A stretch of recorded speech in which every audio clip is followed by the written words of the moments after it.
मोहम्मद शहजाद खान। मैं एक मुसलमान समाज में से हूँ।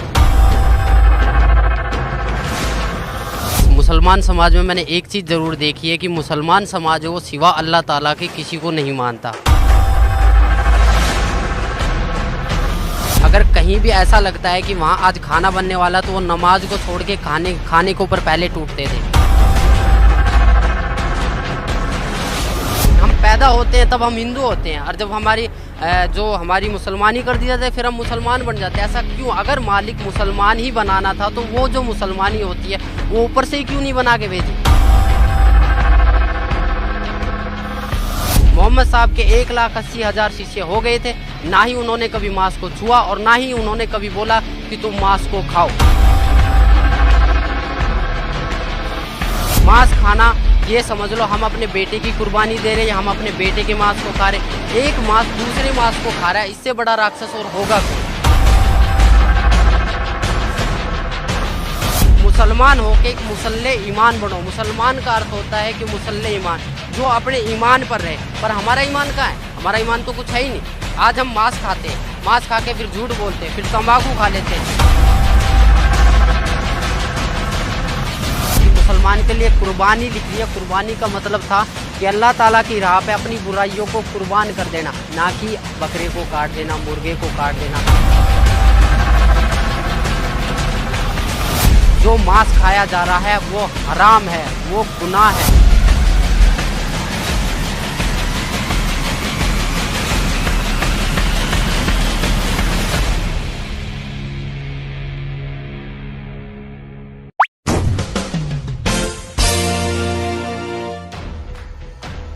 क्या नाम है जी आपका? मेरा नाम शहजाद दास है और मालिक के शरण में आने से पहले मैं मोहम्मद शहजाद खान था। मालिक की शरण में आने के बाद मेरे को शहजाद दास नाम है मेरा। मैं एक मुसलमान समाज में से हूँ और मेरे को शुरू से ही हमारे जो बुज़ुर्ग है, जो भी हमारे माता पिता, जो भी हमारे मौलवी साहब है, उन्होंने मुझे सिर्फ़ एक ही चीज़ सिखाई थी कि नमाज पढ़ो, रोज़े रखो, ईद बकरीद मनाओ, मांस खाओ, कुछ भी करो पर मालिक का नाम लो। बस मुसलमान समाज में मैंने एक चीज़ ज़रूर देखी है कि मुसलमान समाज है वो सिवा अल्लाह ताला के किसी को नहीं मानता। ये मैंने उन चीज़ों की देखा है। और इसके अलावा उन्होंने मेरे से कहा था कि एक तहज्जुद की नमाज़ होती है जो रात के 12 बजे पढ़ी जाती है, अगर उसको पढ़ लोगे तो जो तुम्हारा सवाब है, सवाब का मतलब जो फल है वो दुगना हो जाता है। और सुबह 4 बजे की जो नमाज़ जिसे हम फजर की नमाज़ बोलते हैं, अगर उसको पढ़ के अगर आप किसी काम के लिए चलते हो तो ये समझ लो वो काम तो आपका 100% होगा। मैंने आज मेरे को मालिक की शरण में आज मेरे को 5 साल हो गए और 5 साल से पहले यानी कि मैं 22 साल तक इस साधना को करता रहा रेगुलर। पर मेरे को 1% भी ऐसा नहीं लगा कि आज मैंने अपना फ्यूचर बना लिया हो या आज मैंने अपना कोई काम कर लिया हो या फिर मैं किसी चीज़ में परफेक्ट हुआ हूँ या किसी चीज़ में मैं सक्सेसफुल हुआ हूँ। मुझे ऐसा कुछ अनुभव नहीं हुआ। यहाँ तक कि मैंने जो ख्वाजा गरीब नवाज़ की दरगाह है जो अजमेर में है, जिसको मोइनुद्दीन चिश्ती की दरगाह बोला जाता है, जो पूरे वर्ल्ड में प्रसिद्ध है, उस पर भी मैंने चादर के लिए बोला। मेरे मम्मी पापा ने कहा कि आप वहाँ जाओ, वहाँ चादर चढ़ाओ, वो सबकी मुराद पूरी करते तो आप वहाँ जाओ। मैं वहाँ भी गया, उनके लिए चादर बोला। पर मैं जहाँ भी गया वहाँ मैंने देखा एक बहुत बड़ा देग है, उसमें लोग बाग सोने डाल रहे हैं, चांदी डाल रहे, पैसे डाल रहे। मेरे पास कोई मनी नहीं था, मेरे पास कोई पैसा नहीं था। मैं वहाँ गया, वहाँ लोग बाग क्या करते हैं, सर पे टोपी लगा लेते हैं, मालिक का नाम लेते हैं और कहते हैं कि एक कपड़ा सा लेते हैं हरे वाला और उसके नीचे बंदों को निकालते हैं और कहते हैं कि तुम्हें सवाब मिल चुका है, जन्नत का दरवाज़ा खुल चुका है। कहते हैं ये जन्नती दरवाज़ा और रमज़ान के दिनों में खोला जाता है। पर मुझे आज तक वहाँ जाने से, मेरे कम से कम भी 22 साल तक रेगुलर गया, पर मुझे वहाँ जाने से कोई लाभ नहीं हुआ, ना ही मुझे कोई फ़ायदा हुआ है। और बहुत सी जगह गया, अलीगढ़ दरगाह पे भी गया, महरौली की जो दरगाह है वहाँ पर भी गया, वहाँ भी चद्दरें बोली है। वहाँ सिर्फ क्या है कि बाहर मांस कटता है, अंदर मालिक का वो पत्थर होता है, पत्थर के सामने सिजदा करो या उसके ऊपर कोई चद्दर चढ़ा दो, वही कहानी। हर जगह एक ना एक स्टेप सीखने को मिलते हैं। महरौली की जो दरगाह वहाँ क्या है, बहुत बड़ा एक दरगाह बना रखी है और वहाँ पत्थर है, वहाँ पत्थर के ऊपर चद्दर बिछा दो और बाहर क्या है मांस खाओ, मांस के टुकड़े कर कर के खिलाए जाते थे और कहते हैं कि ये बहुत बड़ा सवाब है। मालिक ने मांस के लिए बोला गया है, मालिक ने बोला था कि कुर्बानी दो, बकरे, गाय, भैंस जो भी उनके हाथ लगे उसको कुर्बान करते थे और लोग बागों को खिलाते थे। इससे वो अपना कर्म तो ख़राब करते ही करते थे, दूसरे के कर्म भी बिगाड़ते। मुसलमान धर्म में जो मांस बनता है वो इस प्रकार बनता है जैसे कोई हरी सब्जी बना रहा हो, और मांस में भी कोई बकरा काट देता है, कोई मुर्गा काट देता है, कोई भैंस काट देता है, सब चल रहे हैं। और सबको बोला जाता था एक ही मटके में से, शराबी भी उसी मटके से पानी पी रहा है, कैंसर वाला भी उसी मटके से पानी पी रहा है, बच्चे भी उसी मटके से पानी पी रहे, बाप भी उसी मटके से पानी पी रहा है, और कोई नमाजी आदमी भी है वो भी उसी मटके से पानी पी रहा है। अगर मैं उस पर ऑब्जेक्शन उठाता था, मैं कहता था ये गलत है, तो वो कहते थे ये नहीं है, ये सवाब है, मुसलमान एक दूसरे मुसलमान का झूठा खा सकता है। इससे मैं बहुत इरेटर हो गया, मतलब इतना इरेटर हो गया कि मैं अपना मानसिक संतुलन खो बैठा था, और मैं सोचा कि ये नहीं होगा। फिर मैंने अपने एक मौलवी साहब से बात करा कि क्या ये जो हम कर रहे हैं, जो हम जो चल रहे हैं, ये क्या सच है? उन्होंने कहा कि बहुत अच्छा है, आप एक काम करो, 40 दिन की जमात में जाइए। 40 दिन की जमात में तो नहीं गया, पर हाँ मैं 3 दिन की जमात में ज़रूर गया था। कादियान गया था, वहाँ से मैं कुछ बुकें लेकर आया था जो आज सदगुरु रामपाल जी महाराज के पास हैं। उन्होंने क्या बताया था, उन्होंने वहाँ भी क्या था, वहाँ मैंने देखा एक भेड़चाल, जो अगर कहीं भी ऐसा लगता है कि वहाँ आज खाना बनने वाला, तो वो नमाज को छोड़ के खाने के ऊपर पहले टूटते थे। वो भक्ति नहीं देखते थे, वो ये सोचते थे कि हमारा पेट भरे और हम सोए। नमाज कोई अहमियत नहीं रखती उन बंदों के लिए। नमाज थी एक नित्य नियम, और नमाज से ऐसा मुझे कोई फ़ायदा नहीं मिला। मेरे माँ बाप ने ये बोल दिया था कि तू ज़िंदगी में कभी अपना फ्यूचर नहीं बना पाएगा, और सदा ज़िंदगी एक मजदूरी की तरह काम करता रहेगा। सर, संत रामपाल जी महाराज की शरण में कैसे आए आप? मुसलमानों में क्या कहा जाता है कि नहीं, हमें सीधा मुसलमान बना के भेजा है, बट मैं इस परंपरा को निभाता आया। तो एक दिन क्या हुआ कि मेरे को ऐसे ही मैं बैठा हुआ था, अपने पापा के हॉस्पिटल में बैठा हुआ था। मेरे फादर का हॉस्पिटल था, खान हॉस्पिटल मानेसर के अंदर, गुड़गांव के अंदर, वहाँ बैठा हुआ था। तो मेरे को भक्ति सौदागरों का संदेश एक किताब मिली, उसे मैं धीरे धीरे पढ़ना स्टार्ट करा। मैंने पापा से पूछा, पापा ये पुस्तक कहाँ से आई? उन्होंने कहा कि मैंने डाक द्वारा ये बरवाला से मंगवाई है, आश्रम से मंगवाई है। तो मैंने वो धीरे धीरे पढ़ी। उसमें देखा मैंने, जो कलाम पाक की एक हेडिंग लिख रही थी, जिसमें लिखा गया था कि वह अल्लाह ताला जिसने पानी की एक बूंद से आदमी और औरत को उत्पन्न किया, और फिर इस पृथ्वी पर साहिब नस्ल, किसी का बाप, किसी का दामाद, किसी का औरत बना के भेज दिया है, उस अल्लाह ताला के बारे में, जिसने आसमान और ज़मीन जो इसके बीच दरमियान है उसको 6 दिन में बनाया और 7वें दिन तख्त पर जा विराजा, उसके बारे में किसी बाखबर से पूछ कर देखो। उन्होंने बताया था कि सूरत फुरकान 25 आयत 52 से 59 में ये लिख रहा है। तब मैंने इस चीज़ को गौर किया, मैंने इस चीज़ को नोट किया, और कुरान शरीफ हिंदी में लेकर आया, उसको पढ़ा, उसमें देखा, सेम टू सेम वही कहानी निकली। मेरा दिमाग घूम गया। मैं सोचने लग गया कि ये ज्ञान और एक हिंदू समाज के आदमी के पास, और इतने एक कलाम पाक का ज्ञान एक हिंदू समाज के आदमी के पास कैसे आया। मैंने फिर उसको और ज़्यादा गहराई से पढ़ना स्टार्ट किया। मैं 2-2, 3-3 घंटे खाली पेट उसे पढ़ता रहा। धीरे धीरे मुझे ज्ञान हुआ। एक दिन मैंने निर्णय ले लिया कि मैं आज से जब भी दुकान खोलूँगा तो पूर्ण परमात्मा संत रामपाल जी महाराज का नाम लेके ही खोलूँगा। नया हॉस्पिटल था, मैंने स्टार्टिंग से ही दुकान पूर्ण परमात्मा संत रामपाल जी महाराज के नाम से खोलना स्टार्ट करा। और मैंने अंदर ही अंदर एक प्रेरणा बनाई कि मालिक, मैं इतना अभी अपने पैरों पर खड़ा नहीं हूँ। अगर मैं अपने पैरों पर खड़ा हो गया, या मैं जो मेरे घर वाले मुझे बोलते हैं, या मुझे ऐसा लगा कि मालिक अगर आप ही भगवान हो, आप ही ईश्वर हो, आप ही गॉड हो, तो मुझे कम से कम इतना ज्ञान दे दो ताकि मैं आपके पास आ सकूँ। तो धीरे धीरे मैं जब दुकान खोलता तो दुकानों की प्रोग्रेस होने लगी। इतना प्रोग्रेस हुआ कि जब भी मैं एक बार आया, मैं गांव में पूछा मैंने कि यहाँ पर मेरे को जाना है एड्रेस पे, तो उन्होंने बताया कि एक हमारे मुरारी भगत जी थे, उन्होंने वहाँ का एड्रेस दिया कुछ होने। वहाँ पर मैं गया, वहाँ पर मालिक की तस्वीर देखी, मैं बोला मुझे यहाँ जाना था। जब तक मुझे नहीं पता था कि मालिक करोथा को छोड़ के बरवाला में आ चुके हैं। तो उन्होंने कहा था कि हम उस दिन जाएंगे, 7वें महीने की 11 तारीख को मैं यहाँ पर आया, छोटे आश्रम बरवाड़ा पे। मैंने यहाँ नाम लिया, और नाम लेने के बाद जब मालिक से मैंने बताया कि मालिक मैं ऐसे ऐसे कष्टों से उभर कर आया हूँ, तो मालिक ने मेरे को बहुत प्यार करा और बोला, बेटा करोड़ों के ऊपर तेरी मेहर हुई है, और तू इस भक्ति पर डटा रह, इस भक्ति पर डटा रहा। अगर नियमों में रहा तो तू ज़िंदगी में वो चीज़ पा जाएगा जो तूने कभी कल्पना भी नहीं करी। सर, संत रामपाल जी महाराज जो आपके पूज्य गुरुदेव हैं, उनसे नाम उपदेश लेने के बाद आपको क्या लाभ मिला? सबसे पहले नाम उपदेश लेने के बाद मैंने, जो मेरा मनुष्य जन्म था वो सुधरा। मैंने मांस खाना छोड़ दिया। मैं उस मुसलमान समाज के प्रति जो एक सद्भावना थी, जो एक मैं खोज रहा था अल्लाह ताला को, जो मैं एक देखना चाहता कि अल्लाह ताला कौन था, उसके बारे में मुझे पता लगा। फिर मैंने यहाँ से जितने भी अपने मुसलमान भाई हैं, जितने भी अपने मुल्ला काजी, उनसे पूछा कि भैया ऐसे इस बात है।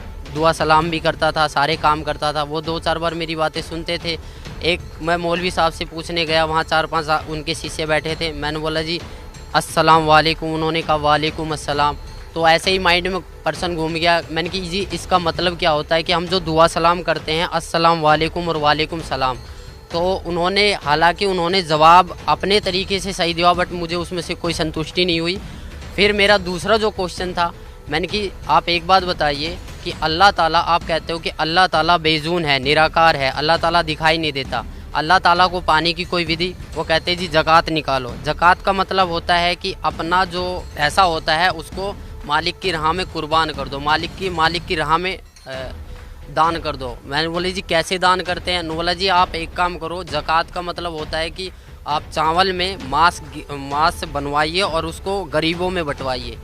तो मैंने वहाँ से ये ठान लिया कि मैंने सोचा कि जो ये बंदा बोल रहा है, मैं बोला जी इसका परिणाम जो है हमारी कुरान शरीफ में है। उन्होंने बोला जी कुरान शरीफ में नहीं है, हदीस में है। मैं बोला जो आसमानी किताबें उतरी, हमारी कुरान शरीफ उतरी है, तौरेत उतरी है, इंजील उतरी है और जंबूर उतरी है, इनके अलावा अगर आप मेरे को कोई और किताब दिखाओगे तो मैं कैसे मान लूँगा? बोला जो कुरान शरीफ है उसमें तो खाली अरबी भाषा है और जो हदीस है उसके मायने हदीस में है। मैं बोला फिर जो कुरान शरीफ हिंदी में निकल रही है उसका क्या अर्थ है? बोला वो किसी ने गलत चला दिया, उसमें कुछ मायनों का अर्थ कुछ गलत होता है। तो इसी प्रकार मुझे भटकाया गया, मैं बहुतों से मिला। इसके बाद जो भी मुझे संतुष्टि हुई सदगुरु रामपाल जी महाराज के चरणों में आने से हुई है। और इसके अलावा किसी भी मुसलमान पंथ या किसी भी मुसलमान प्रवक्ता के पास ऐसा कोई भी मार्ग नहीं है। मैं खुद एक मुसलमान होके आप सभी भाई बहनों को ये बताना चाहता हूँ कि जितना भी मैंने नमाज़ पढ़े, मुझे पता है नमाज में क्या पढ़े। नियत बांधते हैं उस अल्लाह ताला के बारे में, फिर बोलते हैं सना सुबहानक अल्लाहुम्मा व बिहम्दिका व तबारक अस्मुका। इसकी हिंदी निकाल के देखो, आप इसकी हिंदी निकाल के देखो, उसमें आपको कहीं भी नज़र नहीं आएगा कि आप किसी परमात्मा की प्रार्थना कर रहे हो, क्योंकि ये प्रार्थना है ही नहीं, आप तो आदेश दे रहे हो। मैंने एक हिंदी निकाल के देखा, अल्हम्दुलिल्लाहि रब्बिल आलमीन अर्रहमानिर रहीम मालिक यौमिद्दीन इय्याका नअबुदु व इय्याका नस्तईन इहदिनस सिरातल मुस्तकीम सिरातल लजीना अनअमता अलैहिम गैरुल मगदूबी अलैहिम वनद्दालिन आमीन। ये प्रार्थना हम शुरू में पढ़ते थे, बट इसका कोई मतलब ही नहीं निकला। क्यों नहीं निकला?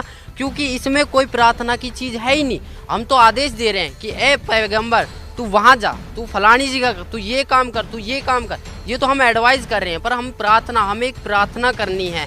हमें नमाज का मतलब समझना है, नमाज चीज़ क्या है। नमाज का मतलब जो है परमात्मा बताते हैं कि नमाज का मतलब होता है कि अरदास लगाना, अपनी प्रार्थना लगाना, नित्य नियम करना। हमें 5 टाइम की नमाज दी है, फजर, जोहर, असर, मगरिब, ये 5 टाइम की जो नमाज दी है। पर आज लग हमने नमाज कौन सी सच्चे दिल से पढ़ी? कहीं भी हमें इस फजर की नमाज में ज़कात अलग हो जाती है, सुन्नत अलग हो जाती है, रकात अलग हो जाती है, कुछ भी अलग हो जाता है, पर परमात्मा तो एक है। हम पैदा होते हैं तब हम हिंदू होते हैं, और जब हमारी मुसलमानी कर दी जाती है फिर हम मुसलमान बन जाते हैं। ऐसा क्यों? अगर मालिक मुसलमान ही बनाना था तो वो जो मुसलमानी होती है वो ऊपर से ही क्यों नहीं बना के भेजी? इसका कोई जवाब है? किसी भी मुल्ला जी के पास इसका कोई जवाब नहीं है।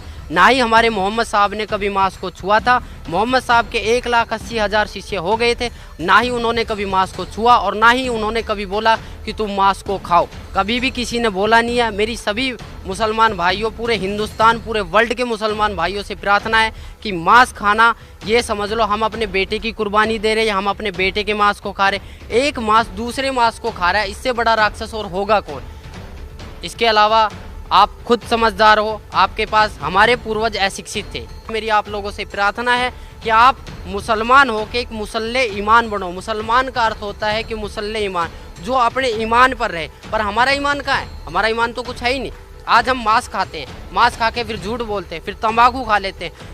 पहले क्या था? पहले मुसलमान समाज में मुसलमान बंदे के ऊपर अगर दारू एक ऐसी चीज़ थी, अगर दारू गिर जाती थी तो वहाँ से उस शरीर के अंग को काट दिया जाता। पर आज पीते हैं, मस्जिद में दारू लेके चले जाते हैं, कुर्बानियाँ करते हैं, बकरे को काट देते हैं। बकराईद वाले दिन आपने खुद देखा होगा, साल में 2 त्यौहार आते हैं, एक ईद और एक बकराईद।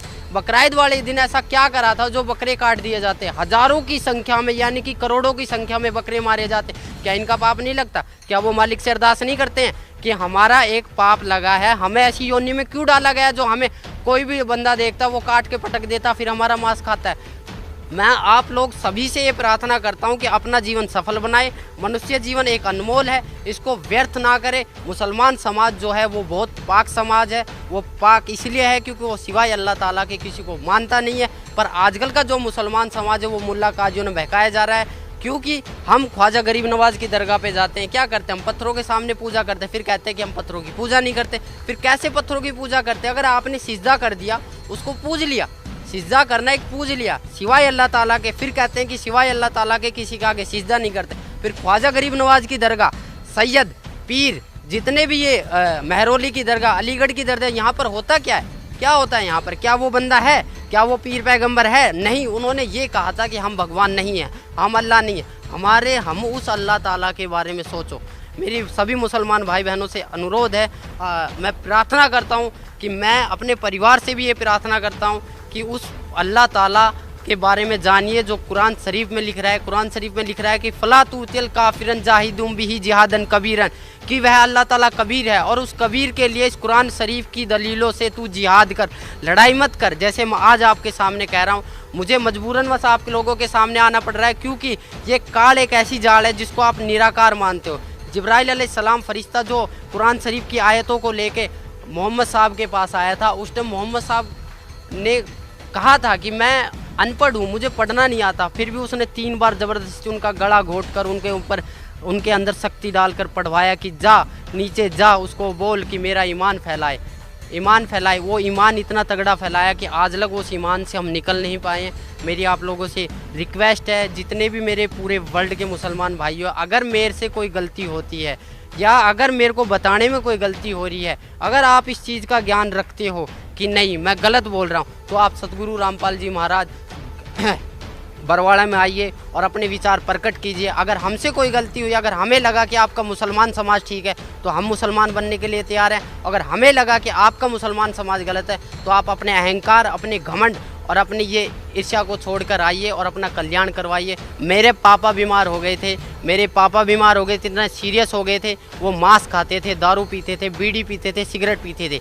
डॉक्टरों ने बोला फेफड़ा ख़राब हो गया, दिल 20% काम करने लग गया है। उनको मैंने बोला, उनको मैंने समझाया कि उस खुदा को याद कर। आज तेरा वो खुदा कहाँ है? वो जुम्मे की नमाज भी पढ़ते थे, ईद बकरा ईद को भी पढ़ते थे, मीट भी खाते थे। क्या उनकी भक्ति इतनी नाजिल नहीं थी? क्या उनकी भक्ति इतनी भी नहीं थी कि वो अपने आप को जीवित कर सके? उन्होंने तो बहुत वो करा था। तो वही बात था, उनको मैंने बोला कि उस खुदा को याद कर। उन्होंने रो के गिड़गिड़ा के बेड पे पड़े पड़े मालिक को याद किया था, बंदी छोड़ पूर्ण परमात्मा संत रामपाल जी महाराज को याद किया था कि मैं जन्मजात नाम ले लूँगा, मुझे इस बीमारी से छुड़वाओ। मेरे पूरे घर वालों ने ये कह दिया था कि ये मरेगा, यहाँ तक कि रिश्तेदारियों ने बोल दिया था कि इसके बचने की कोई उम्मीद नहीं है। फिर भी मैंने मालिक से उसके लिए प्रार्थना करी। मालिक ने बोला बेटा ठीक हो जाएगा, वो ठीक हो गया। नाम के लिए बोला बट वो आज नाम से मुकर गया है। परमात्मा की शब्द में इतनी शक्ति है कि आपने बगैर नाम लिए आप ठीक हो चुके हो। अगर आप अब भी नहीं पिछाड़ोगे फिर कब पिछाड़ोगे? सर भी आप बता रहे थे कि अल्लाह ताला की शरण में जाना चाहिए, उसको पहचानना चाहिए, उसको जानना चाहिए, तो किसे मानते हैं आप अल्लाह ताला? देखो, आज से जब मैंने नाम पहले लिया था तो मैं तो कभी जानता भी नहीं था कि अल्लाह ताला कौन है। मैंने बहुत से मुसलमान काजियों, यहाँ कि यहाँ मैंने मम्मी पापा से भी पूछा कि वह कोई ना कोई तो ऐसी शक्ति होगी ना जो पूरे ब्रह्मांड को चला रही है, पूरे समाज को चला रही है, जिसने एक पानी की बूंद से एक आदमी को उत्पन्न कर दिया, एक औरत को उत्पन्न कर दिया। फिर मैंने सुना था आदम और हव्वा के बारे में, बोला कि परमेश्वर अल्लाह ताला ने आदम बनाया, फिर उसकी हड्डी से एक हव्वा बनाया, उससे संसार चला। पर आदम को अगर अल्लाह ताला ने बनाया तो अल्लाह ताला भी तो होगा ना कोई। तो उन्होंने ये कहा कि आप कुरान शरीफ को पढ़ो। मैंने तहे दिल से मालिक की शरण में आने के बाद तहे दिल से 3 बार कलाम पाक को पढ़ा है। वहाँ पर मुझे एक एक चीज़ के अरब का पता लगा। उसमें एक सूरत आती है औज़ु बिल्लाहि मिनश्शैतानिर रजीम बिस्मिल्लाहिर रहमानिर रहीम, कि शुरू करता हूँ उस अल्लाह ताला के नाम से जो सबसे बड़ा है और अपने बंदे के गुनाहों को माफ़ करने वाला है। हमारा जो मैटर है वो ये है कि हमने एक सूरत फुरकानी 25-52 से 59 तक में पढ़ा था कि फ़ला तुतिल काफिरन जाहिदुम बिही जिहादन कबीरन। इसमें कबीर परमात्मा को जो बड़ा बोला गया है। मैंने बहुतों मुसलमान काजियों से पूछा कि कबीर का अर्थ क्या है, कि कबीरा गुनाह है। कौन सा गुनाह है? पाप का है, चोरी का है, डकैती का है, बोला कबीरा गुनाह है जिसकी कोई माफ़ी नहीं हो सकती। उन्होंने सब एक अज्ञान रूपी के कारण बहकाया हुआ था। असली ज्ञान ये था, मालिक के द्वारा दिया और था कि कबीर इज गॉड है, कबीर ही अल्लाह ताला, अल्लाहु कबीर है, नोट है अल्लाहु अकबर। अल्लाहु अकबर बोलो या अल्लाहु कबीर है बोलो, बात एक ही है, वह अल्लाह कबीर है। और बड़े का मतलब होता है कबीर। अगर बड़े को लेके चलते हैं तो इसका अर्थ ये बनता है कि शुरू करता हूँ उस अल्लाह ताला के नाम से जो कबीर है और अपने बंदों के गुनाहों को माफ़ करने वाला है। उस हज़रत मोहम्मद साहब जो हमारे नबी है, जो पीर पैगंबर थे, जिनको नबी का दर्जा दिया गया, उनको भी जिंदा महात्मा के रूप में मिले थे जब उन्होंने अपनी शब्द से गाय को मार दिया था और उनसे जीवित नहीं हुई थी। उन्होंने जाके एक गुफा में रोए, घर को बंद करके रोए कि अल्लाहु कबीर है, गिड़गिड़ाए अल्लाहु कबीर है, अल्लाहु कबीर है। तो वो एक सूक्ष्म रूप धर कर आए। तब उन्होंने कहा था कि मेरी गाय को जीवित कर दो। तब उन्होंने कहा था जाओ मोहम्मद आपकी गाय जीवित हो जाएगी। तब एक सूक्ष्म रूप में वो आए और उनकी गाय जीवित करी और वो चले गए। तब से मोहम्मद साहब की महिमा बनी।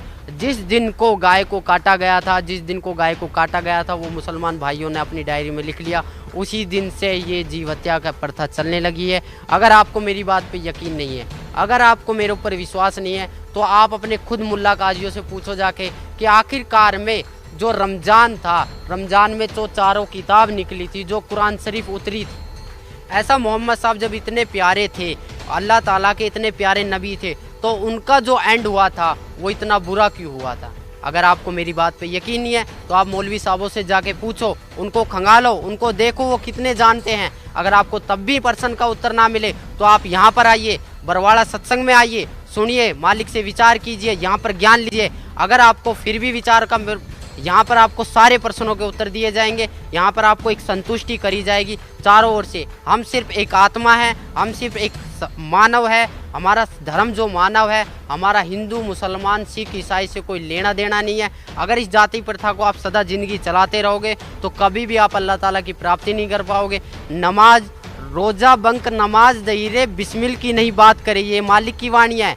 रोज़ा बंक नमाज दहीरे, बंक माने अजान, अजान जो लगाते हो, अजान का मतलब क्या होता है? अजान का मतलब ही क्या होता है? अल्लाहु अकबर, अल्लाहु अकबर, अशहदु अन ला इलाहा इल्लल्लाह, अशहदु अन ला इलाहा इल्लल्लाह, अशहदु अन्ना मुहम्मद रसूलुल्लाह, अशहदु अन्ना मुहम्मद रसूलुल्लाह, हय्या अलस सलाह, हय्या अलस सलाह, हय्या अलल फलाह, हय्या अलल फलाह, कद कामती सलाह, कद कामती सलाह, अल्लाहु अकबर, अल्लाहु अकबर, ला इलाहा इल्लल्लाह। इसका मतलब क्या है? आज लग ना तो हमने कभी कोशिश करी, बस एक आवाज़ आती है उसके पीछे हम चल देते हैं। जैसे एक भेड़ जा रही है, उसको पता है मैं मरने जा रही हूँ, फिर भी हज़ारों की संख्या में से एक भेड़ निकलती है उसके पीछे, फिर एक छोटी सी भेड़ उससे निकलती है कि ये आखिरकार में भेड़ जा कहाँ रही है। वो भेड़ जाके देखती है शॉर्टकट रास्ते से, उसे पता लगा कि बहुत बड़ा कुआं है, उसके अंदर सारी भेड़ गिर रही है और सब चिल्ला रही कि यहाँ मत आओ, यहाँ मत आओ।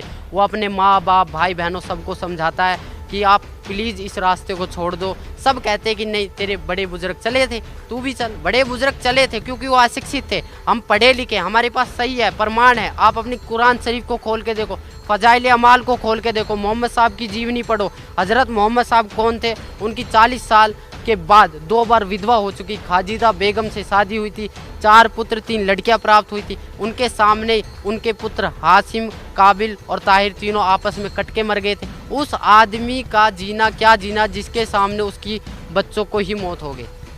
आप खुद बताइए, यह आपके ऊपर डिपेंड करता है, मेरे ऊपर नहीं, यह आपके ऊपर डिपेंड करता है कि जो क्यों चल रहा है ये आपके लिए चला है, ये उस मालिक का फरमान है।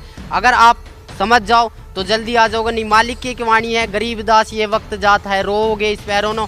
हकीकत में जब यहाँ पर लेट आओगे तो आपके पास कुछ नहीं मिलेगा। सिकंदर सिंह लोधी ने नाम लिया था, वीर सिंह बंगेल ने लिया था, शेख फरीद ने 12 साल कुएं में उल्टा लटक के बोला था कौवों से कि मेरे मांस को खा लो, आँखों को छोड़ दो, मुझे अल्लाह ताला का दीदार करना है।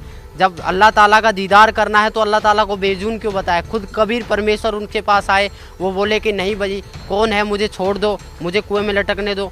बोले ए बंदे, ए मुसलमान, तू लटक क्यों रहा है? न बोले जी मुझे अल्लाह ताला का दीदार करना है। जब तू अल्लाह ताला का दीदार करना चाहता है तो अल्लाह ताला को निराकार क्यों बताता है? तब से शेख फरीद का थोड़ा माइंड चेंज हुआ, बोले कि यह कोई अल्लाह ताला की शक्ति है। तब उन्होंने सतभक्ति पे राह पे चले थे, आज वो भी पार हुए हैं। मालिक की रज़ा हुई है, हमारे सभी मुसलमान भाइयों पे मालिक की रज़ा हो रही है। आपको अगर मेरी बात कड़वी लगे या मेरी बातों से आपके प्रति कोई दुख आए या मैंने किसी के प्रति कोई गलत व्यवहार किया है, आप खुद देखो अपनी कलाम पाक को उठा के, ना तो कहीं पर मुसलमान के बारे में ये लिखा है कि मुसलमान के लिए कुर्बानी लिख रही है। कुर्बानी का मतलब था कि अल्लाह ताला की राह पे अपनी बुराइयों को कुर्बान कर देना, ना कि बकरे को काट देना, मुर्गे को काट देना। हम जितने भी महीने साल में 2 जो त्यौहार आते हैं, इस पर हम जितनी भी कुर्बानियाँ करते हैं, ये हमारे पाप कर्म जोड़ रहा है काल। अगर इससे आप मेरी बातों से अगर आपको थोड़ा बहुत भी कुछ मिले तो मैं आपसे रिक्वेस्ट, आपसे प्रार्थना या मेरे को कुछ भी समझ के बोल दीजिए। मैं उस परमेश्वर का कुत्ता हूँ जो आपको भोंक रहा हूँ और आपको जगाने की कोशिश कर रहा हूँ। आप आइए यहाँ, आपको अगर कोई दिक्कत आती है, कोई शंका समाधान आती है तो आप ज्ञान चर्चा कीजिए। अपने मुल्ला काजियों को भी उठा के लाइए जिन्होंने अब तक हमें इस राह से भटकाया है, अब तक हमें इस राह से भटकाया। अगर वो उसी टाइम ये बोल देते जब मांस को काटने लगे थे कि कलमे पढ़ने से जो मांस खाया जा रहा है वो हराम है, वो गुनाह है, उसकी सज़ा बहुत बुरी होगी, तो आज जितना भी मुसलमान समाज है ये मांस को नहीं छूता। इन्हीं की वजह से आज जो भी मुसलमान समाज का बंदा वो शुरू से मांस खाने लग जाता है। जब हमें मालिक ने यहाँ भेजा था तो कुछ नियम बना के भेजे थे, उस नियमों को अगर हम तोड़ते हैं तो हम सीधा शैतान के पास जाएंगे, जहन्नुम में जाएंगे, दोजख की आग में जलेंगे। ये उस मालिक का फरमान है। अगर हम नियम पर चलेंगे, उस अल्लाह ताला की भक्ति करेंगे, उस अल्लाह ताला की इबादत करेंगे जो वास्तव में अल्लाह ताला है, जो खुदा है, जिसको वास्तव में खुदा बोला जाता है, वह खुदा कबीर परमेश्वर है, उसका सत्य ज्ञान है। उसका सत्य ज्ञान सिवाय सतगुरु रामपाल जी महाराज के अलावा इस पृथ्वी पर कोई देने वाला ना है और ना रहेगा। मुल्ला काजियों में अगर इतना ही दमखम है तो मेरे को एक ही बात बता दो कि वो कुरान शरीफ के बारे में इतना सब कुछ जानते हुए भी हमारे मुसलमान भाइयों को भटकाया क्यों नहीं कहा कि भैया इसके बारे में ये लिखा है कि उस बाखबर से पूछ कर देखो, उस इल्म वाले से पूछ कर देखो। अगर आप लोगों के पास थोड़ा सा भी अगर ज्ञान था, थोड़ा सा भी अगर ध्यान था, थोड़ा सा भी अगर आप उस मालिक से डरते थे तो आपको मुसलमान समाज भटकाना नहीं था, जो कि आज के मुसलमान समाज को, आज के युवा पीढ़ी मुसलमान समाज के बच्चों को ज़रूरत है। मेरी अपनी युवा पीढ़ी से,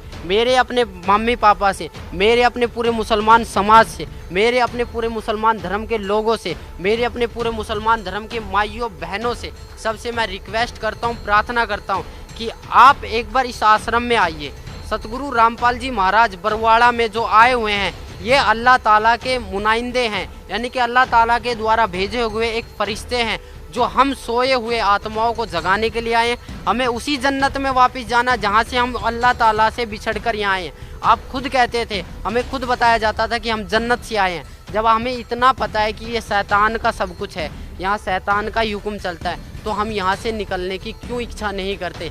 क्या ये हमारा खुद का है? हमारा शरीर भी खुद का नहीं है। अगर हकीकत पूछो तो मनुष्य जन्म इतना अनमोल जन्म है, पर हम इसको अपनी गलत साधना के कारण, अपनी अज्ञानता के कारण इसको बर्बाद दिन पा दिन करते जा रहे हैं। मैं आपको एक पर्सनली बताता हूँ, मेरे रिश्तेदार 40 दिन की जमात में गए, 40 दिन की जमात में गए, हज में गए, 2 बार हज करके आए। कहते हैं कि हज में जो जाता है वो बंदा सीधा जन्नत को जाता है। उसके घर में उसकी बहू का एक 1.5 साल की लड़की गुजर गई, 1.5 महीना पहले।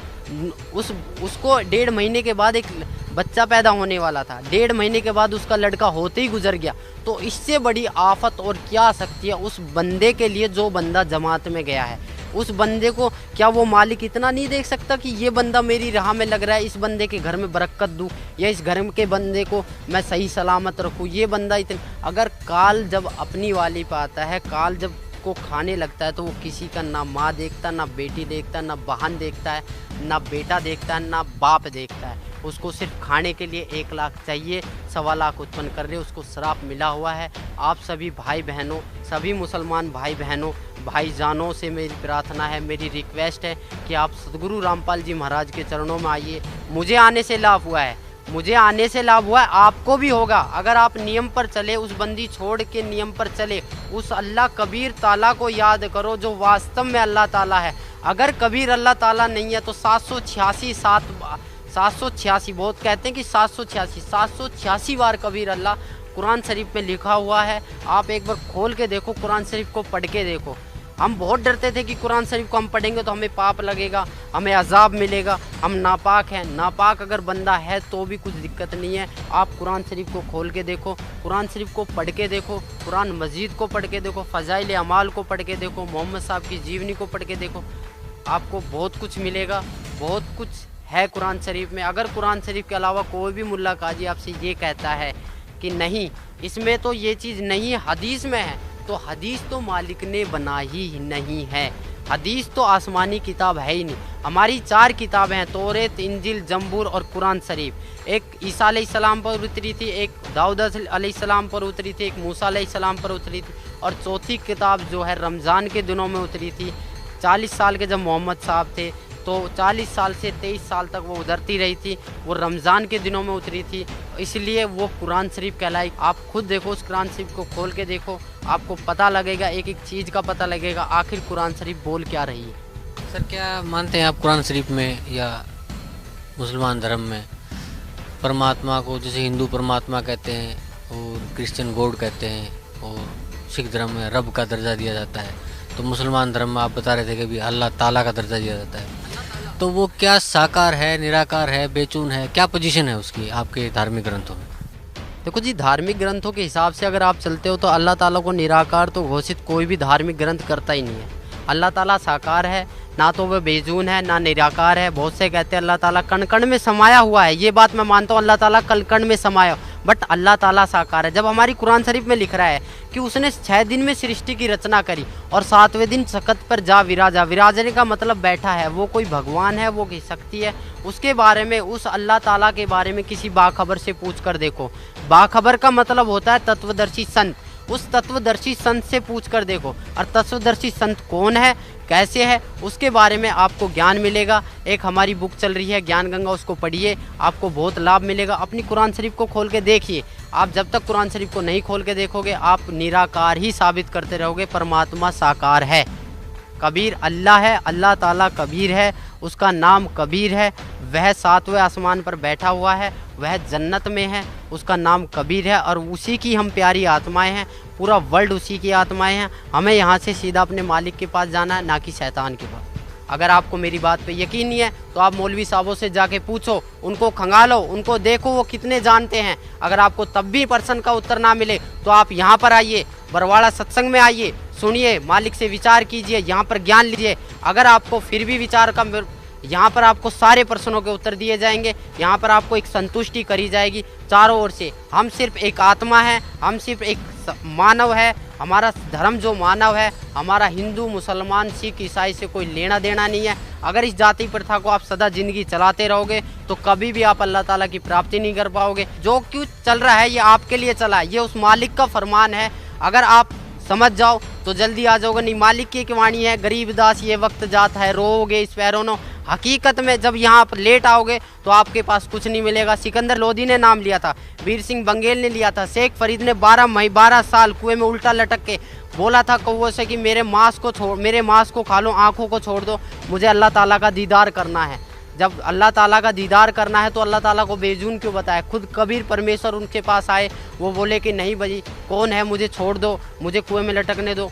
बोले ए बंदे, ए मुसलमान, तू लटक क्यों रहा है? तो बोले जी मुझे अल्लाह ताला का दीदार करना है। जब तू अल्लाह ताला का दीदार करना चाहता है तो अल्लाह ताला को निराकार क्यों बताता है? तब से शेख फरीद का थोड़ा माइंड चेंज हुआ, बोले कि यह कोई अल्लाह ताला की शक्ति है। तब उन्होंने सतभक्ति पे राह पे चले थे, आज वो भी पार हुए हैं, मालिक की रज़ा हुई है। हमारे सभी मुसलमान भाइयों पे मालिक की रज़ा हो रही है।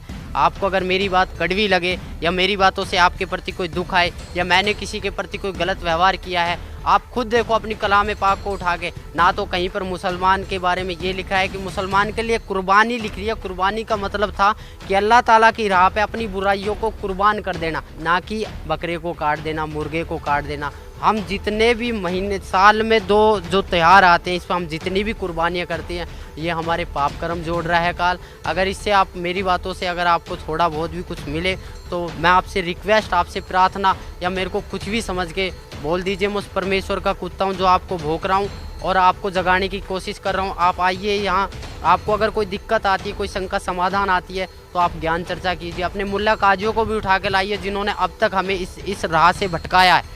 सर अभी आप बता रहे थे कि न हम हिंदू हैं, न मुसलमान हैं, न सिख हैं, न ईसाई हैं, हम सिर्फ एक आत्मा हैं, तो आत्मा की मुक्ति कैसे संभव हो सकती है? आत्मा की मुक्ति सतभक्ति से ही संभव हो सकती है। सतभक्ति का मतलब यह है कि हमें सबसे पहले अपने गुरु की तलाश करनी पड़ेगी, एक तत्वदर्शी संत की तलाश करनी पड़ेगी। वो हमें उस अल्लाह ताला, उस खुदा का मार्ग बताएगा, वो अल्लाह ताला के मार्ग की विधि बताएगा। उस विधि पर चलने से, उसके पथ पर चलने से हम इस शरीर को, जो हमारा नासवान शरीर है, इसको हम छोड़कर अपने मालिक के पास चले जाएंगे। इसी से ही आत्मा की मुक्ति हो सकती है, ना तो नमाज पढ़ने से, ना रोज़ा रखने से, ना बकरों को हलाल करने से, ना गायों को हलाल करने से, ना मुर्गों को हलाल करने से। इससे ना तो किसी को मुक्ति मिली है और ना ही कोई मुक्त हो पाएगा। तो सर, इस जहान में कौन है वो तत्वदर्शी संत जो हमें मुक्ति प्रदान कर सकता है? इस पृथ्वी पर एक सतगुरु रामपाल जी महाराज जी हैं, जो हमें, वो अल्लाह ताला के नुमाइंदे हैं, वो अल्लाह ताला के फरिश्ते हैं, वो अल्लाह ताला के भेजे हुए एक पैगंबर हैं। अगर आप उनके पास आके नाम दीक्षा, जो भी वो अल्लाह ताला की विधि आपको बताए, उसको अगर आप अपने सच्चे मन से एक तड़प के साथ, जिस प्रकार आप एक नमाज को तड़प के साथ, जिस प्रकार एक आप रोज़े को तड़प के साथ करते हो, उसी प्रकार आप इस विधि को भी तड़प के साथ अगर कर लो, तो आप 100%, 101% आप पार हो जाओगे और उस जन्नत में चले जाओगे जहाँ वास्तव में ही खुदा है, जहाँ वास्तव में ही अल्लाह ताला है, जो साकार बैठा है, जो हमारे लिए बहुत रोते हैं, जो जिनसे हम बिछड़ के बहुत दुखी हुए हैं। इस संसार में ऐसा कोई सा भी मनुष्य नहीं है जिसके ऊपर दुखों का आप पहाड़ नहीं पड़ा है। अगर वो दुखों का निवारण और इस संसार, इस काल के जाल से छूटना चाहता है, इस शैतान के जाल से, तो वो सतगुरु रामपाल जी महाराज की शरण में आए। यही वो खुदा है, यही वो गॉड है, यही वो ईश्वर है, यही वो भगवान है, यही वो अल्लाह ताला है, यही वो अल्लाह ताला है, यही वो खुदा है, जो आपको इस काल के जाल से मुक्त करवा सकते हैं। अन्यथा इस पृथ्वी पर ना तो किसी मुसलमान के प्रवक्ता के बस की है, ना किसी नमाज के पढ़ने से होगा, ना रोज़े रखने से होगा, ना ही आपको कुरान, ईद और बकरीद मनाने से होगा, ना ही आपको मांस काटने से होगा। सबसे पहले आप आइए और मांस को छोड़ने की कष्ट कीजिए, क्योंकि हम जितनी जीव हत्या करेंगे उतना ही हमारा पाप कर्म बढ़ता ही चला जाएगा। ये कुरान शरीफ में भी लिख रहा है कि मनुष्य अपने जीव के स्वाद के लिए इस कर्म को कर रहा है, अन्यथा कोई कर्म नहीं है।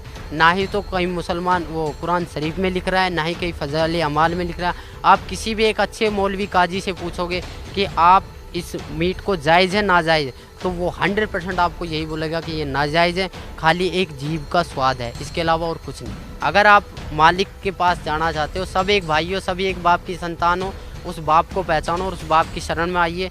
और इसके अलावा आप लोगों से क्या कहूँ, आप सब समझदार हो, मेरे से ज़्यादा आप पढ़े लिखे हो, मेरे से ज़्यादा आप जानकारी रखते हो। जितने भी मुल्ला काजी, जितने भी काजी साहब, जितने भी मुसलमान भाई मेरे सब चीज़ों को सुन रहे हैं, मेरी आवाज़ आप तक कानों तक जा रही है, तो प्लीज़ मेरी आपसे अरदास है, मेरी एक रिक्वेस्ट है, मेरी एक प्रार्थना है कि कम से कम आप उस कुरान शरीफ को खोल के देखो, जो आपने 20-25 साल से वो कुरान शरीफ खोल के नहीं देखी।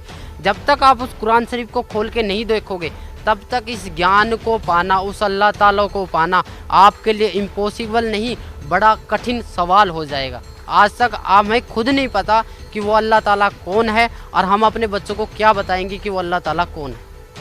धन्यवाद भाई साहब। आओ सब मिलकर जागरूकता लाए, पाखंड और अंधविश्वास को जड़ से मिटाए। अंधश्रद्धा भक्ति मानव जीवन के लिए बेहद खतरनाक है। शिक्षित समाज से निवेदन है कि नकली और शास्त्र विरुद्ध साधना बताने वाले धर्म गुरुओं से बचे तथा नकली धर्म गुरु का विरोध करे। सभी धर्मों में पाखंडवाद चरम सीमा पर है। समाज को चाहिए कि गलत साधना बताने वाले धर्म गुरुओं का डटकर विरोध करे। पुस्तक अंधश्रद्धा भक्ति खतराए जान को पढ़े। हमारे इस वेबसाइट पर जाकर इस पुस्तक को निःशुल्क पाए, या फिर आपका पूरा नाम, पता और फोन नंबर इन नंबरों पर SMS करें। अवश्य देखिए जगत गुरु तत्वदर्शी संत रामपाल जी महाराज के मंगलमय प्रवचन हर रोज इन चैनलों पर।